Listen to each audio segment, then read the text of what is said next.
So hello guys, welcome to UV Studies. This is the part 5 of chapter 1, Matter in a Surrounding, class 9th.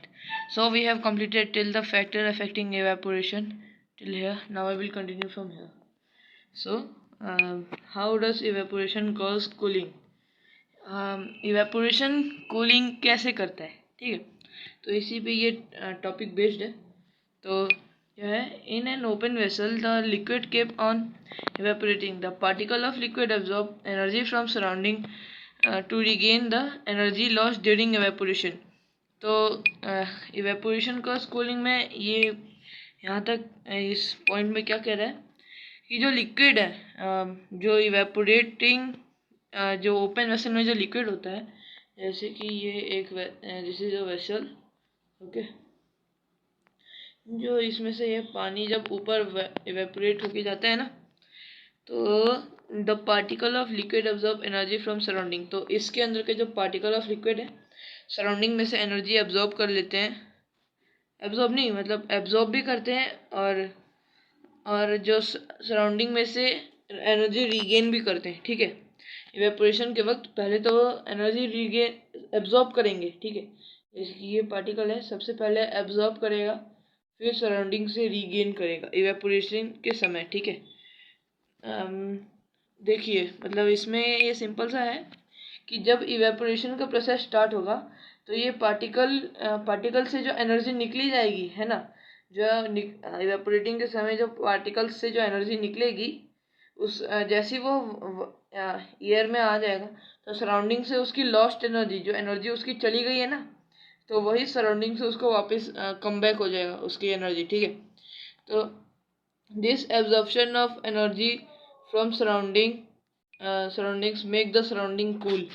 तो यही absorption जो होता है ना, energy surrounding की energy को एब्जॉर्ब करते हैं ना जो पार्टिकल, तो इसी चीज़ से सराउंडिंग जो होती है वो कूल हो जाती है। जैसे कि वाटर ड्रॉपलेट्स हवा में उड़ रहे हैं, उनके अंदर की पार्टिकल्स है ना, मतलब अपनी एनर्जी पूरी लॉस्ट कर चुकी है, तो सराउंडिंग्स में से वो जैसी एनर्जी रिगेन करेगी तो वो एक तरह से ना कूल कर देगा सराउंडिंग को, एकदम कूल, है ना।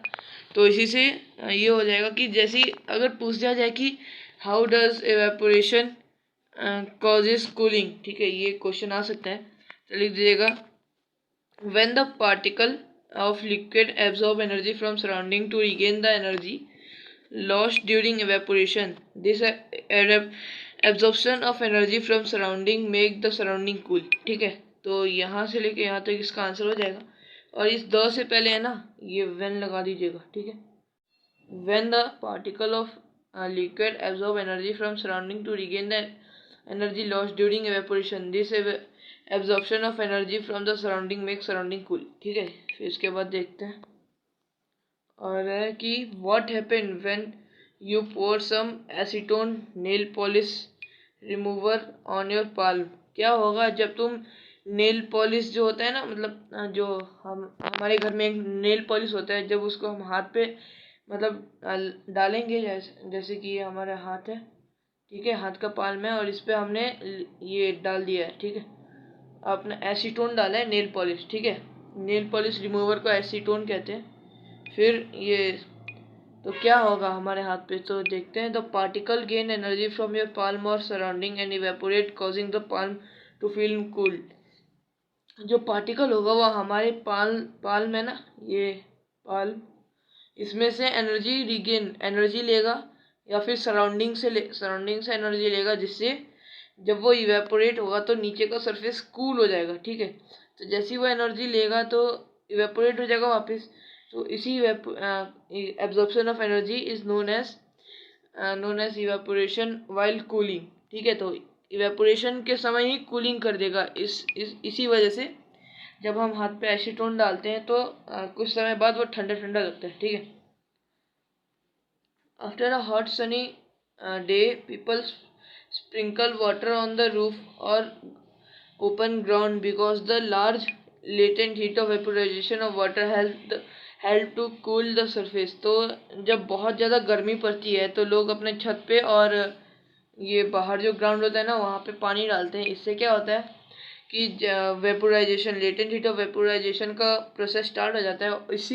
इससे बहुत ज़्यादा वॉल्यूम में और कह सकते हो बहुत ज़्यादा परसेंटेज में कूलिंग मिलती है हमें, ठीक है।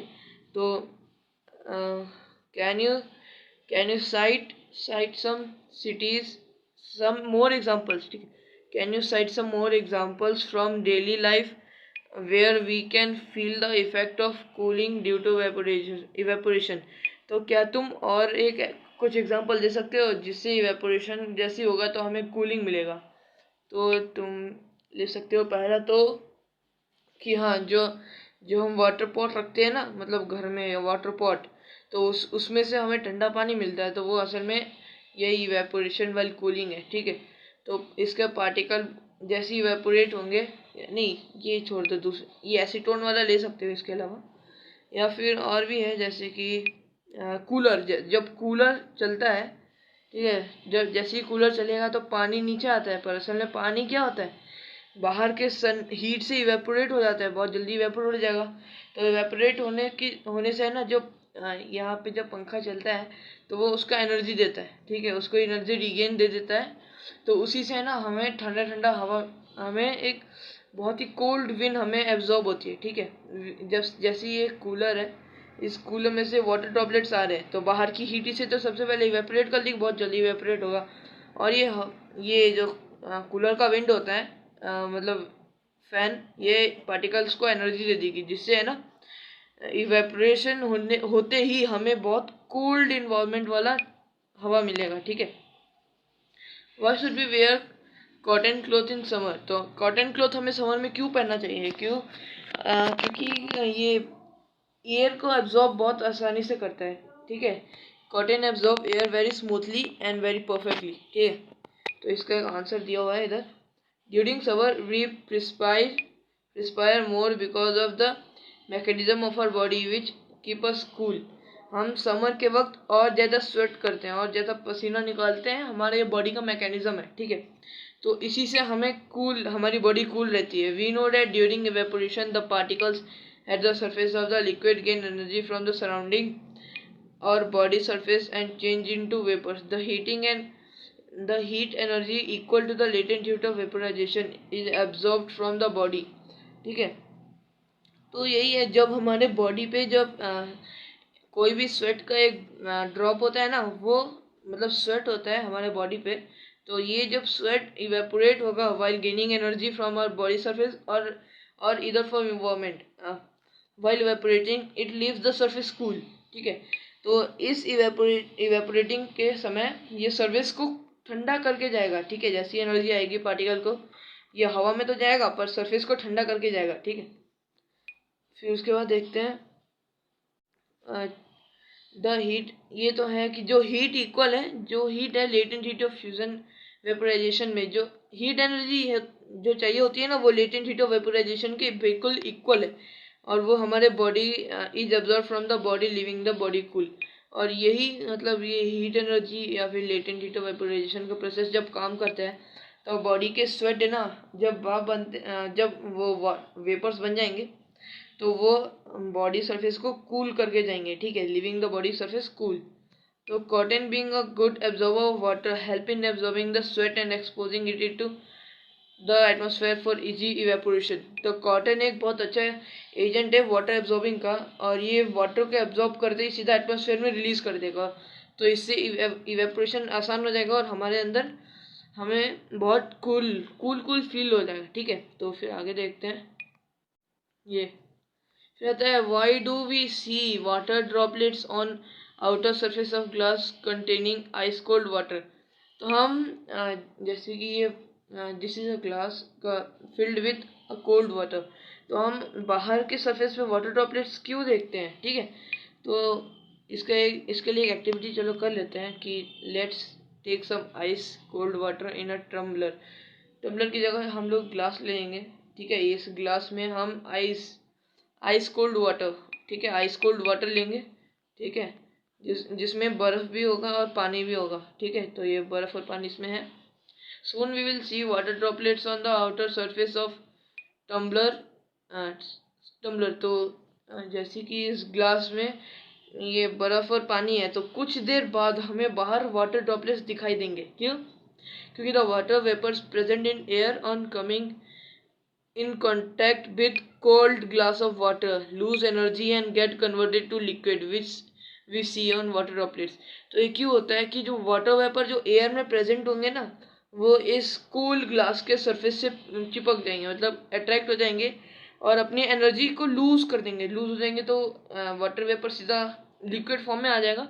तो इसलिए हम वो ग्लास के बाहर वो देखते हैं वाटर ड्रॉपलेट्स। तो ये क्वेश्चन का आंसर यहाँ से है कि द वेपर से यहाँ तक। ठीक है, तो ये सिंपल सा है कि जब जैसे ही वाटर वेपर का वेपर जैसे इस ग्लास की तरफ, कोल्ड ग्लास की तरफ अट्रैक्ट होंगे, तो जैसे ही इसके सरफेस से टच हो जाएंगे तो अपनी एनर्जी लूज करके लिक्विड फॉर्म में आ जाएंगे। ठीक है, तो इसीलिए हमें बाहर वाटर ड्रॉपलेट्स दिखते हैं। ये क्वेश्चन आंसर है। अभी इस वीडियो के एंडिंग में करेंगे। ये एक इम्पोर्टेंट पॉइंट है, ये पूछ सकते हैं आपसे कि हाँ ये। तो now scientist are talking of 5 state of matter: solid, liquid, gas, plasma and Bose Einstein condense state. तो हमने सॉलिड, लिक्विड और gas in 3 state of matter को पढ़ लिया। Plasma and Bose Einstein condense state, ये 2 नए स्टेट ऑफ मैटर हैं, वो अभी देखते हैं। पहला प्लाज्मा। तो the state consist of super energetic and super excited particles. ऐसा स्टेट जिसमें सुपर एनर्जेटिक, जिस पार्टिकल में बहुत ज़्यादा वो एनर्जी हो और बहुत ज़्यादा वो मतलब मूवमेंट होती है ना, एक्साइटेड मतलब उत्साह, पार्टिकल्स में बहुत ज़्यादा मूवमेंट हो। ठीक है, these particle are in the form of ionised gas. तो ये पार्टिकल है ना एक आयोनाइज्ड गैस, एक मतलब आयन्स होते हैं ना, जैसे कि नेगेटिव आयन्स और पॉजिटिव आयन्स, तो ये उसी गैस में होते हैं। The fluorescent tube and neon science bulb consist of plasma. तो जो फ्लोरोसेंट ट्यूब देखते हैं ना, जैसे कि ट्यूबलाइट और नियॉन के बल्ब, ये प्लाज्मा से ही भरे पड़े होते हैं। Inside a neon sign bulb there is neon gas and inside a fluorescent tube there is an helium gas और सम अदर गैस। तो नियॉन साइन बल्ब के अंदर नियॉन गैस होगा और फ्लोरोसेंट ट्यूब के अंदर हीलियम गैस है। ठीक है, और या फिर और भी अदर गैस है। The gas get ionized, that is get charged when electrical energy flow through it। तो यही गैस जब ट्यूबलाइट और बल्ब के अंदर होंगे ना, तो इलेक्ट्रिसिटी के सपोर्ट से चार्ज हो जाएंगे। ठीक है, और this charging up creates a plasma glowing inside the tube और बल्ब। तो यही चार्जिंग जो हमें दिखता है ना ट्यूबलाइट और इसमें बल्ब में, तो वो कुछ नहीं, वो प्लाज्मा ही है। ठीक है, जो हमें ग्लो करते हुए दिखता है। ठीक है, the plasma glow with special colour depending on the nature of gas. Nature of gas के अगर जिस नेचर का गैस होगा उसी कलर का प्लाज्मा हमें ग्लो करता हुआ दिखाएगा। The plasma is created in stars because of very high temperature. Plasma stars में बनते हैं क्योंकि स्टार्स के पास बहुत ज़्यादा हाई टेम्परेचर होता है, इसलिए वो प्लाज्मा आसानी से बना सकते हैं। फिर अगला स्टेट ऑफ मैटर आता है बोस आइंस्टाइन कंडेंस स्टेट। तो इन 1920 Indian physicist Satyendranath Bose and had done some calculation for a 5th state of matter. Building on his calculation, Albert Einstein predicted a new state of matter, the Bose-Einstein condensed state (BEC). तो ये पूछ सकते हैं कि Bose Einstein condense state का short form क्या हो सकता है? BEC। ये तो बहुत सिंपल है, इस बस फर्स्ट लेटर से लेना है। ठीक है, तो इसके बारे में थोड़ा डिटेल्स में पूछ सकते हैं कि explain Bose Einstein condense state. तो ये पैरा है, इसको अच्छे से याद कर लीजिएगा। ठीक है, ये बस ये वेबसाइट छोड़ दीजिएगा, ये वाला पैरा। ठीक है, तो बाकी देखते हैं कि in 2001 Eric A Cornell, Wolfgang Ketterle and Carl E Wieman of USA received the Nobel prize in physics for achieving Bose Einstein condense state. तो आपसे नाम पूछ सकते हैं कि 2001 में किन साइंटिस्ट को नोबेल प्राइज मिला था बोस आइंस्टाइन कंडेंस स्टेट के साथ वो एक्सपेरिमेंट्स करने में। तो ये है कि Eric A Cornell, Wolfgang Ketterle and Carl E Wieman of USA। ये वीमेन थे, मतलब ये ये Eric E, Cornell Wolfgang Ketterle and Carl Lee, ये यूएसए से थे जिनको नोबेल प्राइज़ मिला था इस बोस आइंस्टाइन कंडेंस्ड स्टेट के साथ वो एक्सपेरिमेंट करने में। तो Bose Einstein condensed state the BEC is form by cooling a gas of extremely low density about 100,000 the density of normal air। तो BEC कब बनता है? जब हम किसी गैस को, जो गैस जिसके पास बहुत ही कम डेंसिटी हो और उसको है ना 100,000 मतलब कितना, बहुत ही ज़्यादा हो जाएगा, बहुत ही ज़्यादा डेंस कर देंगे ना, तो अबाउट 100,000, तो 100 और 1000 मतलब बहुत ज़्यादा, ठीक है। इतने के बराबर जब उसकी डेंसिटी हो जाएगी तो वो है ना the density of normal air to super low, ठीक है। तो ये डेंसिटी ऑफ एयर जो नॉर्मल एयर है उससे इतना ज़्यादा डेंस हो जाएगा, तब जाके ये बोस आइंस्टाइन कंडेंस्ड स्टेट बनेगा। अगर आपको और जानकारी चाहिए होगी ना तो इस वेबसाइट पे जाएगा, बहुत ज़्यादा मिल जाएगा इस बोस आइंस्टाइन कंडेंस्ड स्टेट के बारे में, ठीक है। और फिर अब इसके क्वेश्चन आंसर्स पे डिस्कस करते हैं, ठीक है। तो सबसे पहले हमने क्वेश्चन आंसर्स देखे थे यहाँ,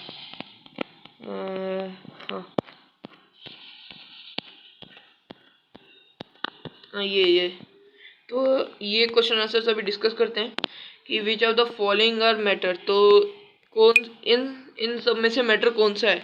तो आंसर बहुत सिंपल है, पहला चेयर है, ठीक है, CA से लिख देता हूँ, एयर, ठीक है। फिर कोल्ड ड्रिंक एक मैटर है, कोल्ड ड्रिंक, ठीक है। फिर आता है और क्या है, बस यही है। और फिर देखते हैं स्मेल ऑफ परफ्यूम, हाँ स्मेल ऑफ परफ्यूम भी एक मैटर है, स्मेल भी एक मैटर है। और बस नहीं स्मेल परफ्यूम ये सब मैटर नहीं है। ये almond chair air cold drink cold, ये सब मैटर है। जो नॉन मैटर है वो है लव, स्मेल और हेट, थॉट और बस ये इतने नॉन मैटर है, बाकी सब मैटर है, ठीक है। फिर एक give reason for the following observation, the smell of hot sizzling food reaches you several metre away but to get smell from cold food you have to go close. ये हमने पहले पढ़ लिया था कि ये इसका सिंपल सा रीज़न होगा कि this is because of increment of temperature in kinetic energy. Kinetic energy के अंदर जब जैसी एनर्जी के अंदर इंक्रीजमेंट टेम्परेचर का इंक्रीजमेंट होगा तो काइनेटिक एनर्जी का फ्लो भी बहुत ज़्यादा तेज़ हो जाएगा। और इसी काइनेटिक एनर्जी के मूवमेंट में जब इंक्रीजमेंट आएगा तो वो पार्टिकल्स, जो जिस मैटर का भी पार्टिकल होगा, ये हॉट सूप, इसके पार्टिकल्स को बहुत ज़्यादा मूवमेंट दे देगा, जिससे है ना वो एयर में ट्रेवल करके हम अगर दूर भी खड़े होंगे ना तब भी आ जाएगा। पर जैसे ही ये सूप कोल्ड हो जाएगा, कूल हो जाएगा ना, तो काइनेटिक एनर्जी का मूवमेंट बहुत डिक्रीज हो जाएगा। तो इसी से है ना वो एयर में ज़्यादा जाएगा, पर वो यहाँ पे नहीं, यहाँ तक ही स्मेल कर पाएगा, ठीक है। तो इसका आंसर पहले वीडियो में बता चुका हूँ, आप देख लीजिएगा, लिंक दे दूँगा। तो फिर एक थर्ड क्वेश्चन ये है कि a driver is able to cut through water diver in a swimming pool, which property of matter does this observation show. तो एक डाइवर है, मान लीजिए ये मतलब स्विमिंग पूल का कॉर्नर है, यहाँ पे स्विमिंग पूल है, ठीक है। तो एक डाइवर जब यहाँ पे मतलब डाइव करता है तो वो सीधा वाटर को कट करते हुए जाता है। तो ये कौन सी प्रॉपर्टी ऑफ मैटर है, ठीक है। तो ये सिंपल है, ये सेकंड प्रॉपर्टी है, पार्टिकल्स ऑफ मैटर है स्पेस बिटवीन देम, और यही वाला होगा। और कहाँ गया, ये क्लासिफिकेशन ऑफ मैटर का सेकंड पार्ट जो है पार्टिकल्स ऑफ मैटर और स्पेस बिटवीन देम, हाँ particles of matter space between them. इस प्रॉपर्टी के बेस पे ही डाइवर एक मतलब पानी को कट करते हुए स्विम कर सकता है, ठीक है। अगर पार्टिकल्स के मैटर में स्पेस होता है तो वो उसी स्पेस को फिल करते करते है ना वाटर के पार्टिकल को थोड़ा साइड कर देते हैं, क्योंकि स्पेस होती है पार्टिकल्स में तो वो थोड़े साइड हो सकते हैं। तो इसलिए डाइवर को एक रास्ता मिल जाता है जिससे वो आगे स्विम कर सकता है, ठीक है। फिर एक fourth question, what are the characteristic of particles of matter, ठीक है। ये तो सिंपल है, पहला कैरेक्टरिस्टिक होगा कि पार्टिकल ऑफ मैटर है स्पेस बिटवीन देम। दूसरा आ जाएगा particle of matter are moving continuously in nature, और तीसरा हो जाएगा particles of matter have attracting force between them.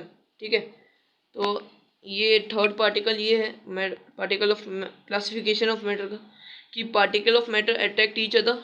ठीक है, फिर ऊपर आ जाओ कि particle of matter have space between them, और एक ये particle of matter are continuously moving. ये तीन है इसका आंसर। ठीक है, फिर आगे देखते हैं। आगे आगे क्वेश्चन आंसर है ये। आज के लिए इतना ही, ये वाले क्वेश्चन आंसर्स कल करेंगे। So thank you guys for watching this video. If you like my video, please like, share and subscribe my channel. If you have any doubt or any issue related to this video, please do comment in my channel.